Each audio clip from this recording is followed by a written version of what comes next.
Assalamualaikum warahmatullahi wabarakatuh.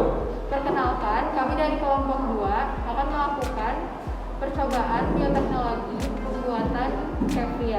Perkenalkan, saya sendiri Naila Salma Karin. Perkenalkan, nama saya Jazia. Perkenalkan, nama saya Vidya. Perkenalkan, nama saya Adi Surya. Perkenalkan, nama saya Ilkan Syagir. Selamat menyaksikan. Bioteknologi adalah pemanfaatan makhluk hidup secara utuh maupun bagian-bagiannya untuk menghasilkan atau memodifikasi produk yang bermanfaat melalui cara prinsip atau teknologi tertentu. Maksudnya dari dalam keadaan utuh, artinya makhluk hidupnya langsung dipakai secara utuh untuk menghasilkan produk atau jasa bioteknologi. Sedangkan jika memanfaatkan bagian-bagiannya saja, artinya yang digunakan untuk menghasilkan produk tertentu bagian dari makhluk hidup itu. Misal, hanya diambil enzimnya saja atau DNA-nya saja. Susu kefir merupakan susu yang difermentasi. Susu kefir difermentasi menggunakan biji kefir, yaitu kombinasi antara bakteri asam laktat dan ragi yang kaya akan probiotik.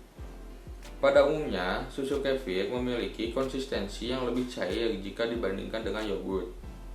Selain itu, susu kefir juga sebagian besar memiliki rasa yang tajam dan bersoda. Ini dikarenakan aktivitas dari probiotiknya yang tinggi. Fermentasi adalah proses alami ketika mikroorganisme seperti ragi dan bakteri mengubah karbohidrat, seperti pati dan gula menjadi alkohol atau asam. Alkohol atau asam berperan sebagai pengawet alami dan menghasilkan rasa yang berbeda pada makanan fermentasi. Proses fermentasi makanan biasanya mengembangkan bakteri baik yang disebut sebagai probiotik. Bakteri baik yang satu ini telah terbukti memiliki manfaat yang besar bagi tubuh, mulai dari meningkatkan sistem imun hingga baik untuk pencernaan. Manfaat dan keunggulan kefir.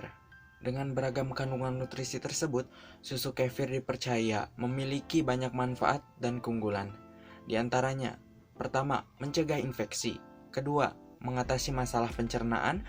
Ketiga, menjaga kesehatan tulang. Keempat, menurunkan resiko penyakit kanker. Kelima, aman untuk penderita intoleransi laktosa. Keenam, mengandung lebih banyak probiotik dibanding yogurt. Alat dan bahan. Kita siapkan 500 ml susu sapi, bibit kefir, toples kaca, kain, karet gelang, dan juga sendok plastik. Untuk penyaringan kefir, kita siapkan sendok plastik, penyaringan plastik, dan juga toples non-logam. Langkah-langkah pembuatan kefir: pertama, masukkan 500 ml susu ke dalam toples kaca yang sudah disterilisasi. Kemudian, campurkan 1 sendok makan bibit kefir ke dalam cairan susu. Tutup toples kaca dengan kain dan ikat dengan karet gelang. Setelah disimpan, aduk kefir hingga menyatu. Setelah itu, saring cairan kefir.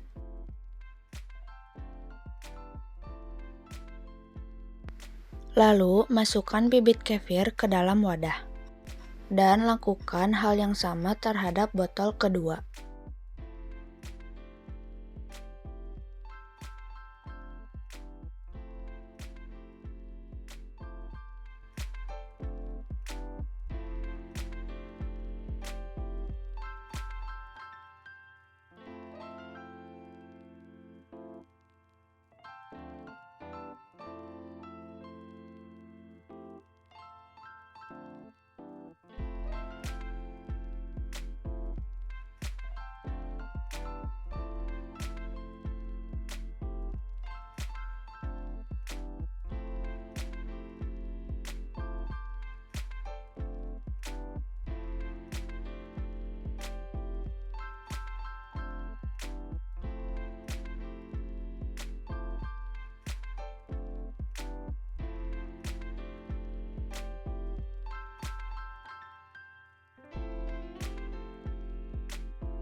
Rasa dari hasil praktikum kami yang disimpan di cahaya yang terang sedikit lebih asam dibanding kefir yang disimpan di tempat yang gelap. Itu karena suhu di cahaya yang terang lebih tinggi dibandingkan yang disimpan di tempat yang gelap, sehingga pertumbuhannya lebih cepat dan kecepatan metabolismenya naik. Sedangkan yang disimpan di tempat gelap pertumbuhannya lambat sehingga belum terjadi curd dan whey. Dari hasil kesamaannya masih dalam keadaan normal. Selanjutnya, aroma dari kefir hasil praktikum yang telah dilakukan adalah asam, seperti tape.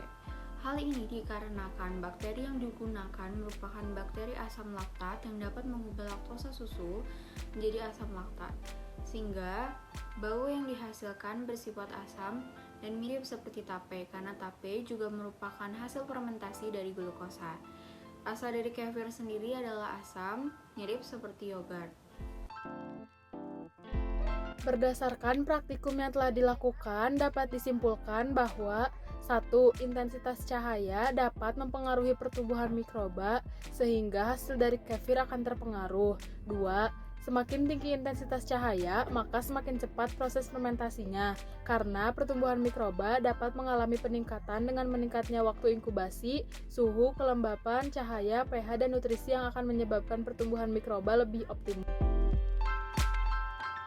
Saran yang dapat kami sampaikan dari praktikum selanjutnya yaitu: pertama, lebih disiplin waktu dalam melakukan penelitian terhadap proses fermentasi kefirnya, sehingga ada beberapa proses yang tidak terdokumentasikan.